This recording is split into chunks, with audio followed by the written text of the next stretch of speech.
dance movie sa atin masyado. So, yun ang gusto kong i-present sa tao. Sexy dance. Sense ano doon, meron. Lalo yung magkapatid. So, sila yung nagpakita ng sexy dance doon. Yung magkapatid talaga. Tsaka si Christoph. Si Christoph magaling sumayo. Direk, paano nyo nakuha si Arwin Santos for this movie? Oh yeah, that's a good question. So, niligawan natin yan na sabi ko, kasi di ba nag-TikTok siya, nagagano-gano siya sa TikTok. Sabi ko, pwede to ah.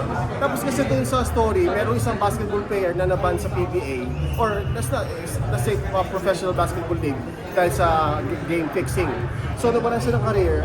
Tapos kinuha namin doon sa story na to join the group para, kumbaga, from all walks of life, may form natin yung group na yun. So, pumayag siya kasi gusto naman niya talaga ng arte. So, okay lang sa kanya na medyo sexy or nag-topless? Yeah. Maganda naman kasing katawan talaga yung athlete yan eh. So given maganda na talaga yung katawan, hindi niya kailangan mag-diet o ano kasi ano yung condition siya eh.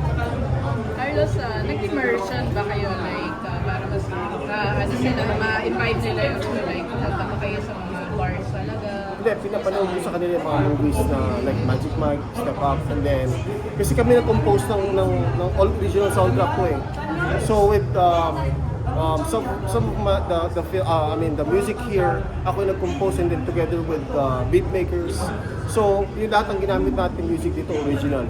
So mga anim to. Yeah.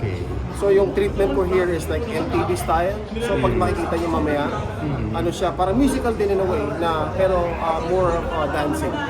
Yeah. How long yung pre-production process? Tagal, siguro almost a year and a half bago namin na put into form or film yung idea na to.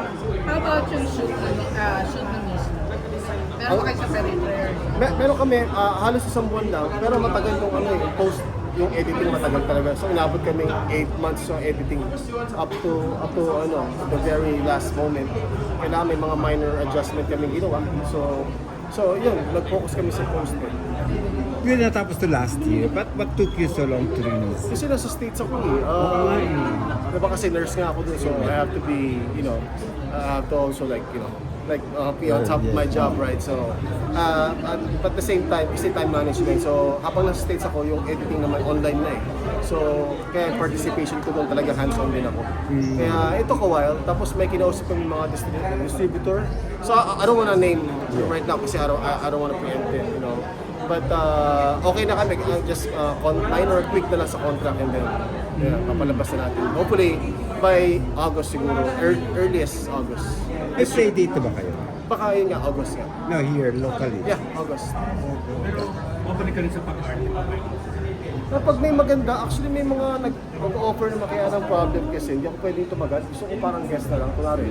Yung mga 1 week na lang, tapos patayin na ako doon sa role. Kasi nga may work nga ako, may contract ako eh. So it's hard for me to break out for a long time. We have so many kababayan sa ibang bansa. So do you get recognized? Oh, sometimes, yeah. Even some of my patients that, kasi I took care of hospice patient, like also like home care. So, pag may Pilipino, so parang ano ba ito? Parang hindi, mga Amerikano na eh. So, pag nasa San Francisco kasi ako eh. Tapos minsan pag nakikita nila yung mga old movie, sabi ko na ikaw yun eh. So, na-recognize sila. And hindi ko na pwede itanggi. So, yeah. Some of our kababayan sa mga Ikaw pa autograph sila? Papa pictures. Hindi na uso yung photograph. Hindi ako sa mga Tinatanong sa Pilipinas. For now, 3 weeks lang. Tapos balik na ako sa tent. Kaya ginawa na muna namin to just to jumpstart muna. And then from there, kailangan ko syempre tulong mo. Again, tulong mo. Since nag-hospice ka din, di ba yun